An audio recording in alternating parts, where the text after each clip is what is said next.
And Nongshim will choose first pick, so they'll be on the red side with that one. Yep, HLE then choosing blue side, as of course we do have first selection, allowing you to choose sides and pick order independently.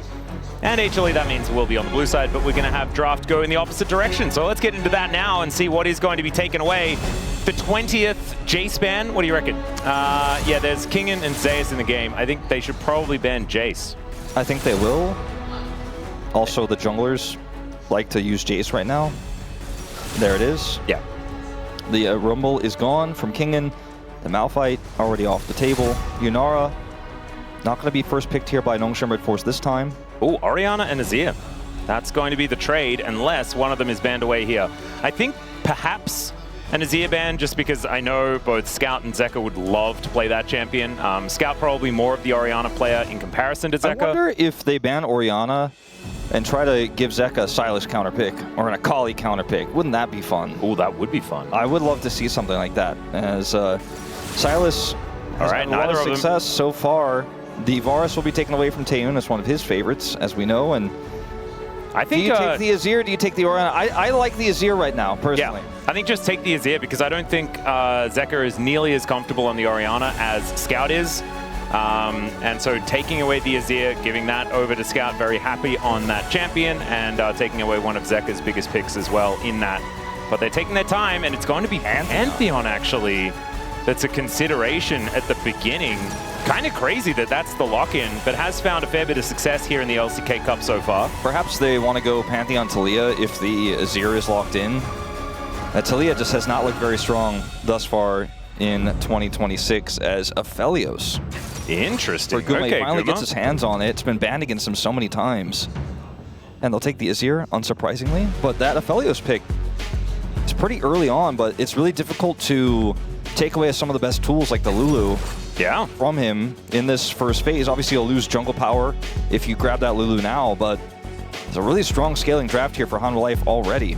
And instead of the Talia, they're still looking for the stronger Orianna pick here. The Pantheon is a flex, but I mean, they could just slam Orianna Nocturne and show their hand here, but I think they will likely just grab the Orianna and something in the bottom lane instead. Could also grab a strong top lane pick, but there's nothing really that stands out as a blindable pick that's this high prio right now. And then you don't want to be immediately counterpicked straight afterwards as well. So I think holding on to top makes a bit of sense here. But also, like, you don't really want to lock support. Probably just getting a priority 80 carry up against the Aphelios would be the option here. You don't want something that needs a strong pair, like Lucian, for example, because then those pairs will get banned away in the second phase. So this is a really tricky angle, actually, right now for Taeun. See what he wants to lock in. Is it just going to be... Okay, the Nico is up. That's one of the only blindable supports I feel in this situation. That makes sense. Agreed. That's a scary one. Is Delight thinking about the good old Aphelios Thresh? That'd be fun. But the Lulu makes the most sense here. As you can already see that there is a range support on the other side, so being able to go toe-to-toe in the laning phase is going to be pretty important here. And him and Gumayushi are going to have a lot of fun on these two champs. And now also sets Kanavi up to play something that can really get in amongst it as well. Lulu is so good at supporting skirmish-heavy junglers, and so a Xin Zhao going to be something worth considering on the ban list here Jarvan for Nongshim, as well as that Jarvan, exactly right. I think those are definitely the big ones. The Ambessa is another consideration, but it's already been banned. So, see what he does decide to go for here. I think he'll get his pick of what's left, as Jarvan feels like it's 100% the ban right here for Nongshim Red Force. Yep. I feel like there are some traps for Kingen. I feel like it's a little bit of a scary scenario because we've been seeing a lot of blind Renekton being answered by Na and Kennen. Yeah, and I don't think doing that into Zeus sounds like an actual death wish. Yeah, I don't think you want to blind that here in this draft. You only have the Pantheon for ball carrier. The Nico engage is decent, the Pantheon engage is decent, but the Wild Growth is so good defensively for the Aphelios, not to mention the engage opportunities they're now banning away. Xin Zhao's gone. I think the Jarvan will slot in here quite nicely. I mean, in terms of other like engaged jungles, we just don't really have those right now. You know, you're not looking for Sejuani Lulu. Sion is going to be the opt-in here for Zeus. Okay. So saving the Kanavi pick for last. A little bit surprising. Very surprising, unless he's going to play Lulu jungle. which I highly doubt. As Taeyun, let's see whether he's going to be jumping on something like his Ezreal that we've seen so many times. That's kind of where I'm feeling like he has to probably go here. Like, the Misfortune is not popular right now, but it would have been one of the strongest bully lanes they could set up with a great setup with this Orianna. Now, this is a different look entirely. Corki, one that we haven't talked about, and is very safe, actually. But there's not a lot of engage here until we find out what that Kanavi pick is just yet for Hanwha Life Esports. But you take a strong 2v2 in the bottom lane, and it's playable into the Lulu, and then you go, okay, well, no matter what your jungle pick is, it's going to be Valkyriable, probably. We banned the Jarvan, we banned the Xin Zhao, so you don't have those wild growth combos, and the Sion isn't really a big threat for the Corki. So I do like how they've rounded this one out. Oh, it's Zion. Okay. Zion debut here in LCK. I've seen this pick a lot in other regions. It was even played in LCP as support earlier today. I didn't see if it won or not, but Orca played it. It's certainly experimental right now, I would say. Gives this composition, though, a lot of frontline and brawling power around this Corki once he hits his 2-item spike. Yeah. Aatrox, jungle, the answer. All right, that's what Kanavi's looking at here. It's Zahin before Zahin is going to be picked up. As of course, we did have the conversation yesterday where we did have Aatrox actually picked up. A lot of people were asking why updated Aatrox wasn't the consideration instead. But this will be Kanavi on this champion. Of course, if you were watching during the Kesper Cup, Aatrox jungle was kind of ridiculous during that tournament. Of course, we are, you know, a patch or two down the line since then, and isn't quite considered as powerful, but is still pretty good and gets through the jungle pretty quick. I think Zahin works really well in matchups like this, where you're just constantly trading with a tank, getting your passive online. And in the front line, when you're brawling with the Aatrox and the Sion, and you're even going to have some Orianna shields on top of you, you're going to be able to get your res off in a big team fight pretty consistently. Not to mention his ult is going to work pretty well. A lot of the time with Zion, if you're in a tough matchup early, it can be quite volatile. And if you fall behind, it's really difficult to get back into the game. Aatrox a lot safer in that regard, but if you get through the laning phase and you get to those brawly team fights later on where your Corki's on 2 items, you are just going to be so difficult to stop. So I like this angle here. I think this is one of the better drafts, and probably why we haven't seen it up until this point. It's just been kind of looking for a little bit more of a niche draft like this that suits it incredibly well. This comp, though, for Hanwha Life Esports scales so incredibly well. That tanky frontline might not matter when that Aphelios is cutting through. Yeah, that's exactly right. I think that both of these compositions are looking pretty balanced, but Hanwha Life Esports looks so incredibly playable throughout so much of this game, with Gumayushi then as that late game win condition. 미니언들이 생성되었습니다. All right, here we are, ladies and gentlemen, onto the Rift for game number 1 of our final day of our first week of LCK Cup. Already, you can see a little bit of biffo here towards the bottom side of the map, but probably not too much to be coming from this. We'll have to see who is actually going to be able to pick up the lane control here in this one, as of course with the Calibrum you do have a fair bit of range on this Aphelios, but you're not necessarily known for having a lot of buttons that do good things in the early stages of the laning phase. Got the shield from Delight, his barrier after that, but still going to take some poke damage here. The Corki has way more damage throughput at level 1, but doesn't want to necessarily trade with the Lulu on the other side, so it's just a little bit of a poke war here, which is why you see Guma just expend his barrier to make sure he can get the max amount of health possible. Yep. It's on a relatively low cooldown anyways. And Taeyun does have his up and available, so it might mean that over the next couple of levels there is a bit of an aggressive opportunity here for Nongshim, already pushing relatively aggressively. But it's not like a clear-cut we win the lane type scenario. As you can see, King taking a bit of a combo here from Zeus, and probably wants a couple of extra buttons up and available here on the Zion before he's really feeling good into the Sion. Yeah, you know, you have your kind of skewer ability, which he hasn't locked, obviously your W. And that can be used in a lot of other matchups, but against this Sion, you're kind of like, just keep my distance from him for now. Yeah, let's not bring that guy closer towards us, perhaps. Yeah, gets the sweet spot on this one as best as he can. I think he hit the sweet spot on that. It's hard to see when you're not playing the champ yourself, but Guma gonna force a barrier here, but I don't really think that was the way he wanted to play that. Yeah, and it is, you know, it kind of works out here as Taeyun didn't get a massive amount of value from his barrier, and Gumayushi almost has his back up and available. Yeah, he actually played that pretty passively after getting the barrier, gets away, has the Lulu to keep him up. And then he has Red Gun to heal. Actually ends up working out way better than I initially anticipated there on the setup. Guma has such mastery of this champion. I mentioned I was banned against him last time, like that. It's his first penta in the LCK.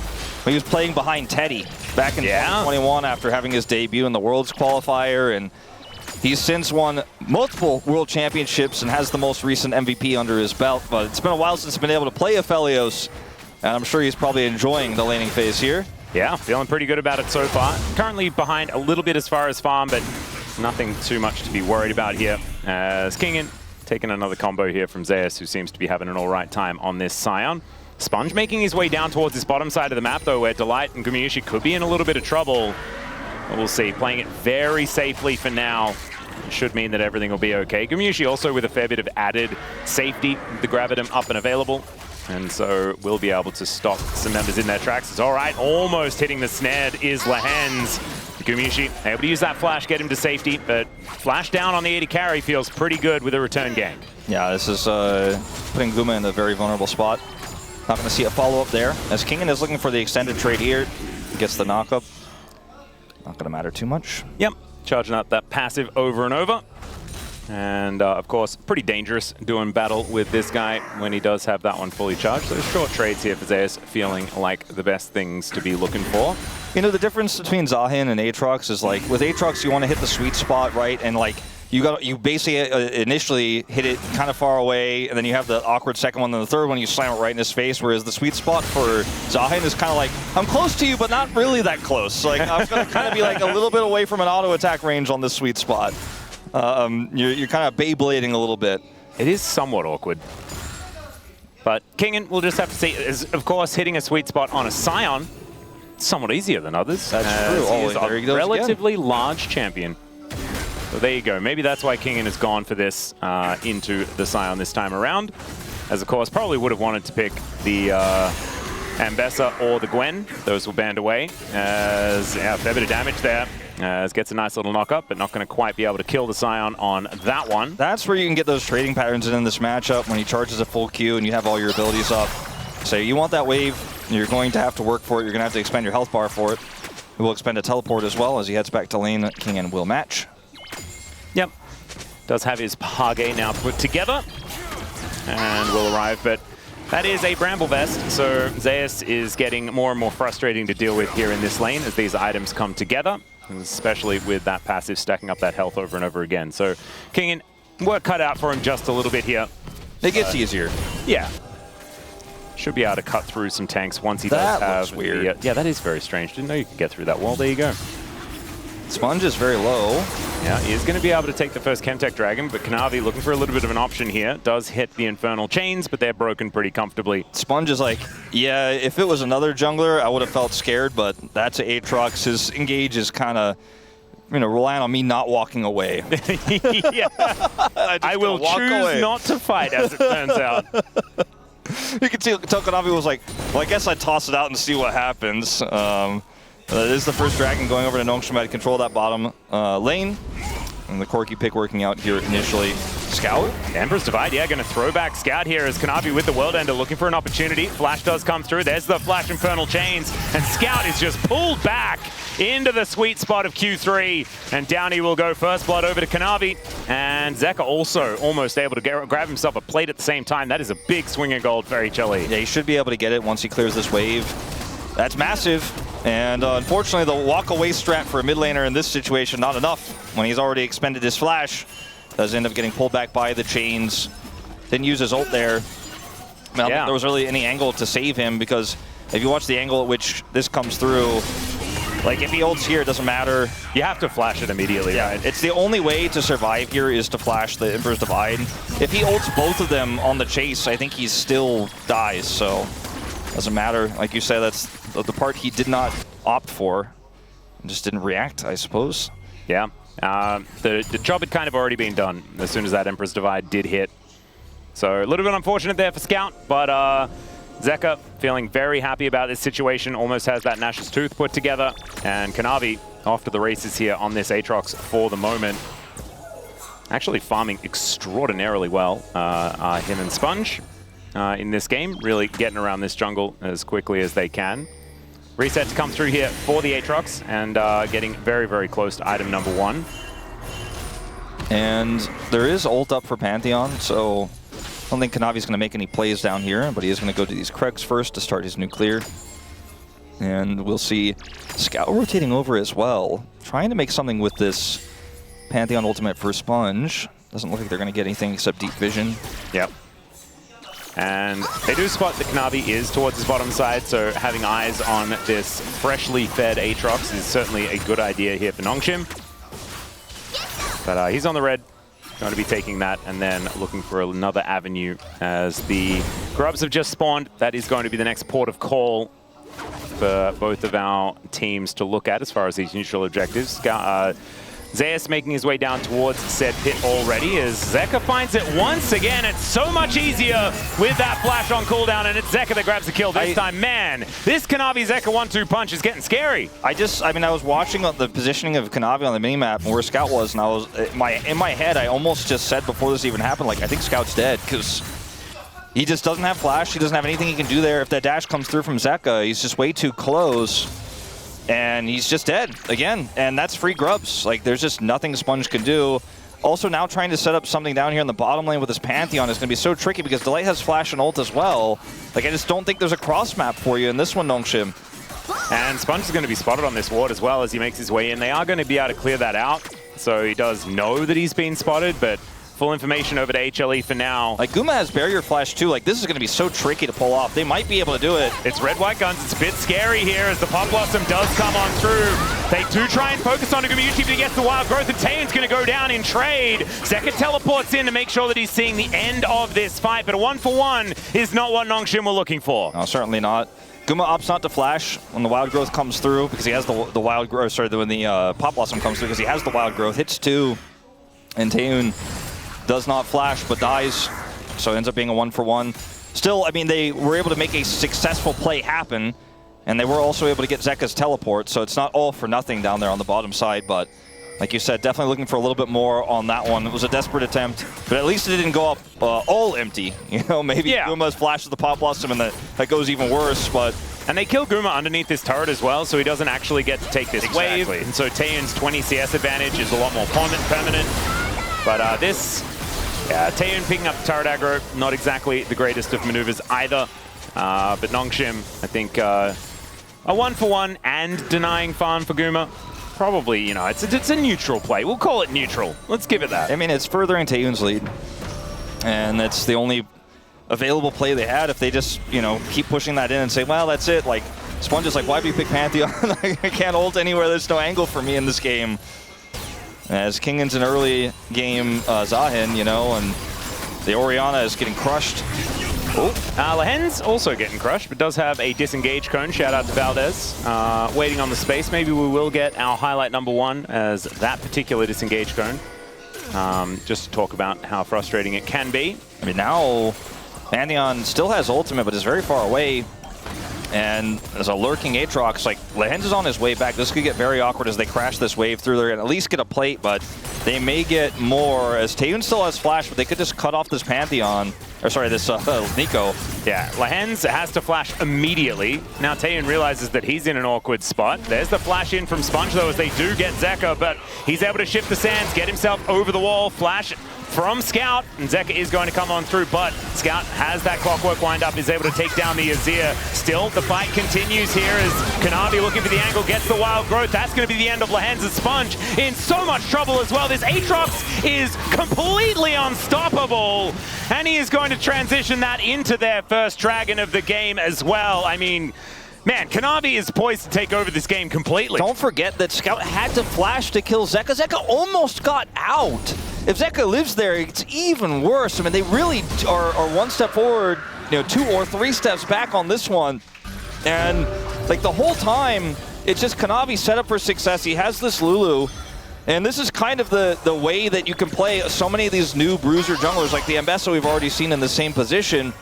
When you have a Lulu, you just go, well, if I'm going in, and I'm Aatrox, I've got a lot of healing, I'm very difficult to kill, I have a wild growth, I have shields, you know? Zeka ends up getting the dash over the wall here. Scout has to flash over the wall, which is a nice flash here, is able to get that off successfully.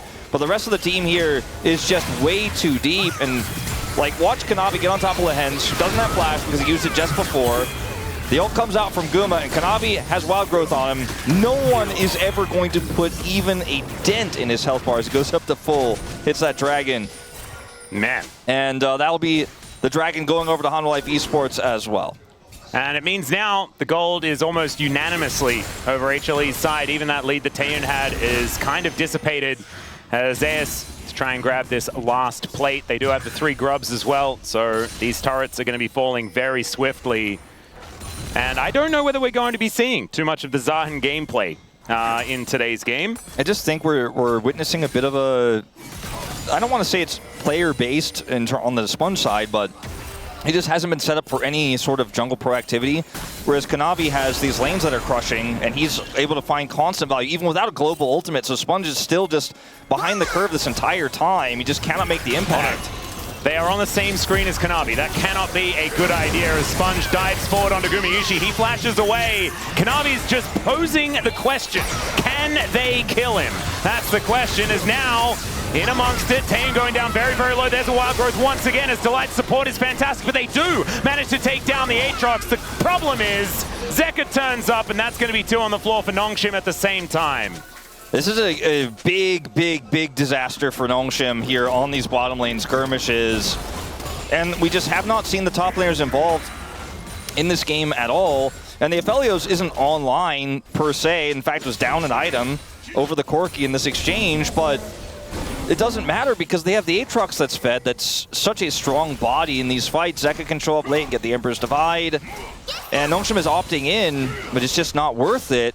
And I think they need to be thinking a little bit more about, like, yes, our composition is aggressive, right? It has a lot of Nico engaged, it has the Orianna engaged, but when it's not all set up, like, I'm not entirely sure what they thought was going to happen. After getting Guma's flash, you'd want to get out, but you can't really get out. Lehens gets the Pop Blossom, so they're like, okay, I guess we turn on Kanavi. They should have probably just said, well, let's get out, you know? The Pop Blossom may allow us to potentially escape as Zeka shows up here, and they just get routed. Sure, kill Kanavi in the end, but absolutely not worth. Yeah, it was a bit of shutdown money, but you can see he still has a 1.3k gold advantage.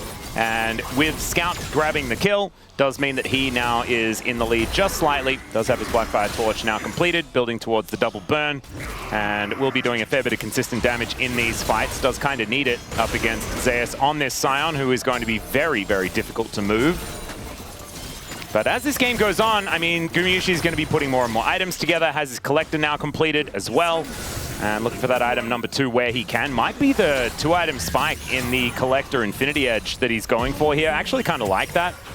Trying to get a little bit of extra power in those 2 items instead of going for a lot more of these 3-item builds. All right, Kanavi, I don't know about this one, as he's just dead. Like I said, he only goes in. He doesn't know about the other directions. Yeah. Didn't need to. He could have gone sideways or something, or just gone in elsewhere, because that was not it. But that's okay. I like the gusto. Yeah, I like the gusto a little bit less, but I thought, you know, it looked really like we were going to put Aatrox to the Sometimes it's the intention that counts, you know, and he intended to make action happen, Wolf. He was like, look, I hit this guy with Sunder's guy, then I hit the next guy. I mean, there's something here. Yeah. There was not, in fact, something there, except 3 people that were trying to kill him, and then they did. But, hey, you know, it did cost them the Herald, so it was not a play that... Like, if you look at the setup here, the rest of the team is not rotating off Herald. Zeka is not in position to Emperor's Divide. So I think there need to be a little bit more coordinated of a discussion about how they were going to fight that. They'd probably have to drop Herald and look for a flash play from Zeka, or just be a little bit more patient. Instead, he kind of just sent it, and it was received. Yeah. They got a thank you note in return. Yeah, I was going to say, like, at least the mail company did a really good job. You nailed that part. Outside of that, not exactly the optimal scenario. However, HLE is still sitting on about a 2,000 gold lead. Things still looking great for the squad for the minute. As Kanavi, for a bit of an angle towards Sponge here, is standing on a ward right now, though. So Nongshim with full information as to the whereabouts of this Aatrox. And we still haven't seen top laners in this game. Like, yeah, they have not participated. They're both 0-0-0 up. They're just hitting each other. Kanavi's starting up this dragon. Kingen, he's considering. He's like, should I go down there? I don't think so. I'll let Zeus go down. I'm going to stay up top. I'm going to keep pushing. I'm going to get money. Well, he might actually be able to grab a decent amount of plate gold here, as the Trinity Force is already completed for the Zahan, so we will be cutting through these turrets very effectively.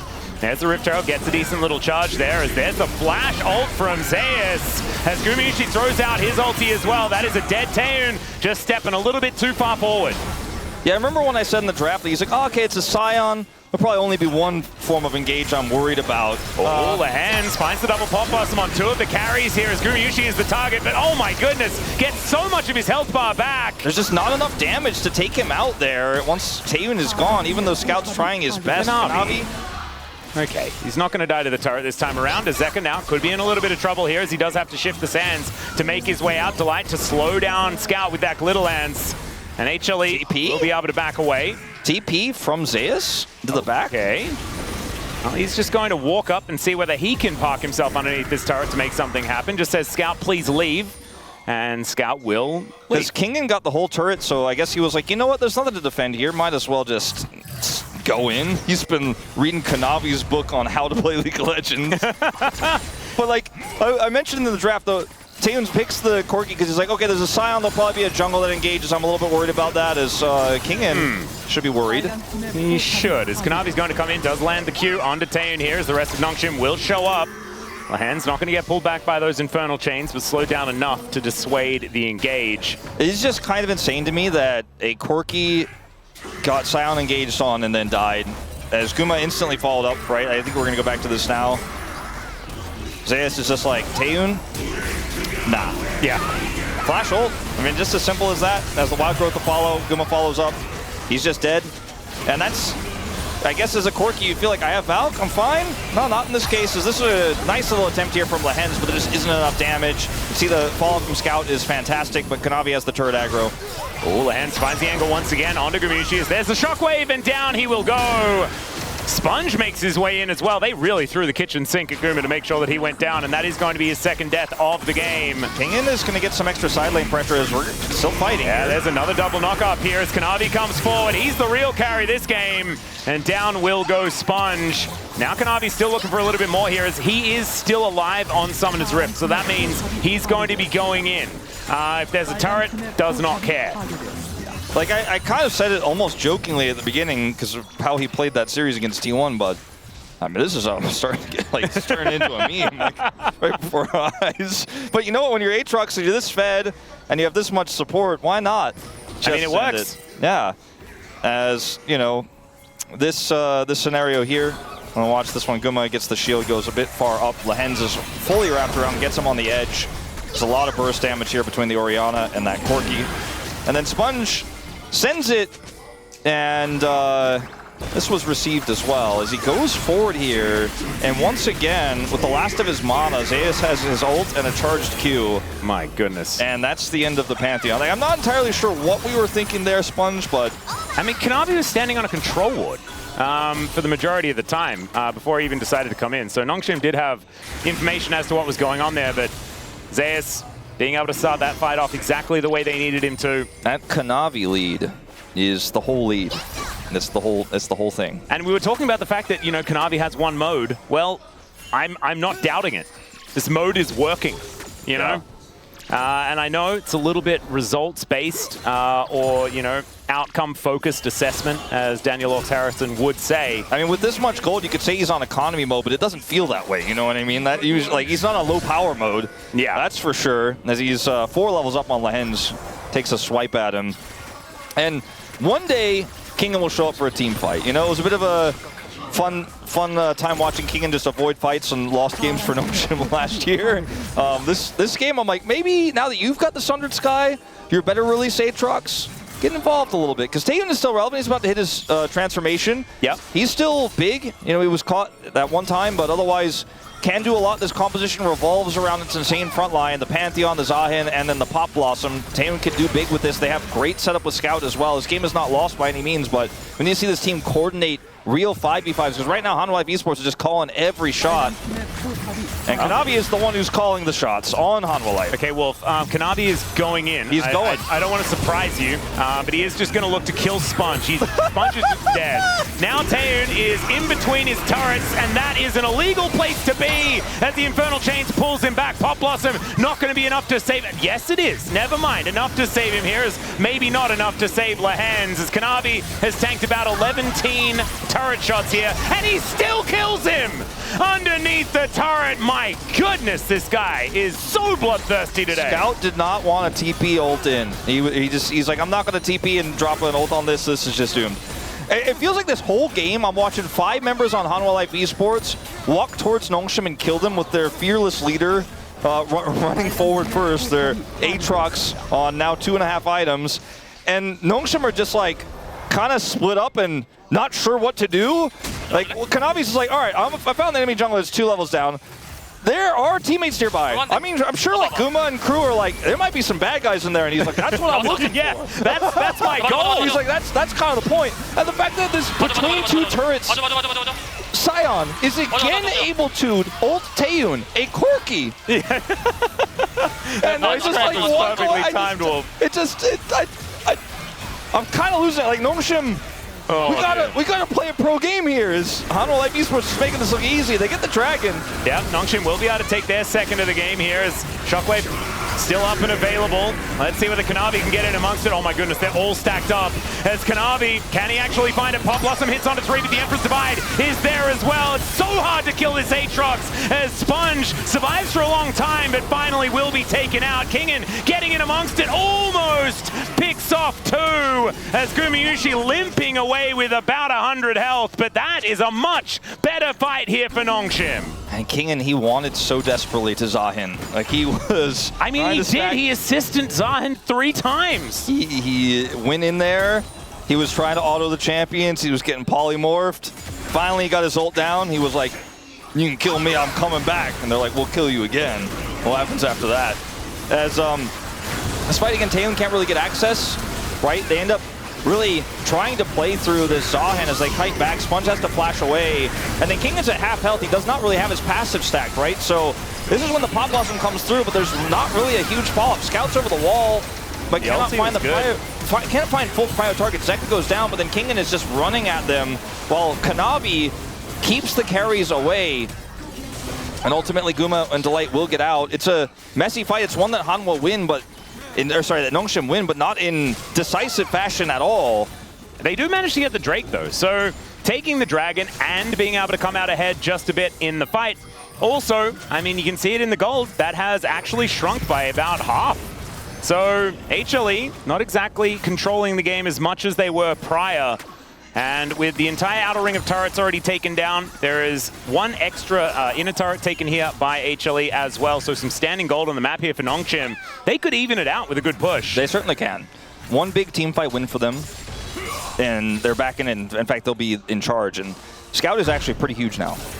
10 stacks, has his death cap completed. And he's gone for a damage build as well. It's not this... Yeah, please. I want to see more of this. Yeah, I want to see it as well. I kind of like it. Does mean that all of your buttons feel like they do stuff when you can just burn them with any sort of ability. And now that he's got a death cap, I mean, everything hurts. I mean, so you're playing into very cool. Aatrox and Sion, so it's pretty good if you can do more than just 1 R button in a team fight. Every Q matters, every W matters. And I do like this build quite a lot. And now, looking at this setup here, Nongshim do have a little bit of prio around this Baron. And they clear this control ward as quickly as they can. And the Shockwave positioning here makes it difficult to approach for Hanwha Life Esports. I think Kanavi may be about to go in. He wants to. I can tell you that much. He's also using restraint. There are 4 people right there. The rest of his team not exactly nearby. Kingen's rotating up faster. And, okay, Kanavi... You're walking a tightrope here. Wants to bait them, it feels like. Yeah. Does get another control ward down here. Doesn't quite find the chains onto Sponge. So the rest of HLE moving on over. Zeus getting himself into position. There's the flash ulti onto 3 as the Q knocks up 2 of them. And there's the shuffle from Zeka. Down will go the Lulu. But it's in trade for 2. One of them being the AD carry. And HLE now considering going for a Baron. I mean, Zeus is making like this Scion look like Kennen or something. Yeah, right? He just keeps flashing and getting exactly what he wants. He's gap closing with his flash button. He's using his ultimate at point blank range. Oh, Pop Blossom does come on through, as now Gumayusi could be in a little bit of trouble, but it's There's just no by follow-up. hand. So I don't know how they were supposed to do anything about that. He does go golden. As now King in at full health, but he has to face off against Zeus, who is incredibly difficult to kill. There's the W, and the ulti comes through here from Kingen to take down the Aatrox. But he's now into his passive. Scout looking for the angle here as Gumayusi is by himself. As now Kingen fighting off Zeus and Zeka here one by one. And he will go down in the process. And Zeka still not able to actually enter the river here, so the Baron will stay alive. Sponge is back up here. Kanavi's down for 30 seconds, but I just don't think they quite have the damage to do this Baron. Zeka's still alive. Of his Emperor's Divide back up. Zeka did so much damage in that fight as he just kept Kingen at bay despite Guma's death. There is one thing that I really love about this though, and these are two legend teams. Yeah, This game feels so Rise Group right No, now, it really does. which is only a good thing. Like, when you watch this setup here, it feels like in so many ways, like Nongshim don't have a great plan. They see Kanavi, they start running. That's like a good strategy usually, because Kanavi might run too far afterwards. But then Zeus is able to flash the Raptor Pit, set up the Wombo combo. Kingen teleports in, and then this fight gets a little bit messy here, as Kingen is able to stack his passive up. And this Lahen's ultimate would have been great if there was follow-up. But this whole game, Nongshim have been so split on team fights that even though the gold was relatively even, my whole vibe for this game is that like the tempo vibes are not Nongshim's. Like they just do not have a setup in team fights. And I think if they were all coordinated like they were on the last fight where we saw the big shockwave from Scout, this game could look very different. They are able to, because Scout is able to get on top of Guma, take him out, but Kingen is just a ragdoll here. He doesn't have any follow-up damage even with Scout's build. It was a very awkward position for Gumayusi to find himself in as well, as he was sort of on the wrong side of the big old rock, but wanted to stay in range to do damage. So did find himself at the mercy of Scout after that flash did come on through. HLE looking for Soul Point. They will be able to get it. There's a control ward here. They know that Nongshim are on this, obviously, and they're very aware that they were rotating over, but they can see the timing. They know exactly, we can get this dragon, push mid. There's no way they can do this. They also have Sun Disc, as you can see here, so Nongshim wanted to give Dragon to get Baron, but they will get nothing in return. Zeus doesn't have flash, so he's not going to be flashing on top of Nongshim this time around, but he can drive a bus towards them if he feels like it. Kanavi now getting very close to the bad guys. Lahen's, I'm not sure about this position, but he does sidestep Zeus' ultimate. Still gets slowed down though, as the Roar of the Slayer does come on through, and there is the fully charged cube. Lahen's will just be dead. I didn't see it until just now. When I saw that slow, I was like, does he have Bandle Pipe? He has Bandle Pipes. Zeus built Bandle Pipes. There we go. He's gotten a lot of gold this game. He's putting it to good uses. Now Nongshim are looking for a contest. Well, it could be a 50-50 here as Sponge. He's been pretty good at those in the past. Let's see whether Kanavi can lock this one down. Down to 3,000. Sponge trying to get into the pit here. There's a shockwave! Absolutely insane! This is a triple for Sponge! Does manage to help Taeun take down another one as Scout gets pulled back, but it's a quadra kill for the Pantheon! Absolute insanity here for Nongshim, as now they're going to look to push in and break open the base! Yeah, I mean, 30 seconds on Guma, 40 on Zeka. They have a wave here with a cannon minion. I mean, trying to end here, I think, might be a bridge too far, but they may go for it. They may just also go back and take the Baron. 20 seconds on Aphelios. I think they might have enough. I think they might be able to do it. I mean, Scout is so huge this game. This turret is just not going to last long enough, and I think they just barely have enough time here to take this Nexus out. What a silly end. Great combo from Scout. What a ridiculous game. That game. And then there was that fight there where Scout just cleaned up house. The Zahin could have, I feel like, been almost any champion in this game. Didn't really amount to too much outside of that one extended fight. Taeun, you know, it ended up getting caught a few times. The Zeus Scion was kind of crazy. The team fights were overall better for Hanwha Life Esports. They had a lot of tempo, a lot of control of the map. 볼게 천천히. 야, 앞에. 좋은데? 아지라. 아지르게. 아트록스 맞아. 아트 맞아. 자, 끝났다. 미드. 오, 나이스. 나이스. 한번 했구나, 영준아. 영준이 해줬구나. 내가 뭔데? 끝나냐, 이거? 끝내. 끝날만한데? 아, 뭐 해보자. 딸만. 그냥 탱해줘. 아, 무조건 끝나. 그냥 탱해줘. 나이스. 사이언 너무 빡세다. 이니시를 좀 잘한다, 쟤네가. 사이언 풀공 너무 빡세네. 쏘리. 사이언이 좀 잘하네. 야 빨리 몸 대고 끝내야 된다 15초 남았어 다행히 됐죠 다행히 됐죠 풀 체크 좀. 왼쪽 살짝만 살짝 빨리 있어 앞에 그 앞에 거 있어 위에 거부터 위에 거 실드 받으면서 깨 그냥 아, 끝났다. 나이스. 아, 한번 잘해보자. 그래 파이팅 나이스 나이스 스근하다 아유 힘들다 예찬이 고생 좀 했네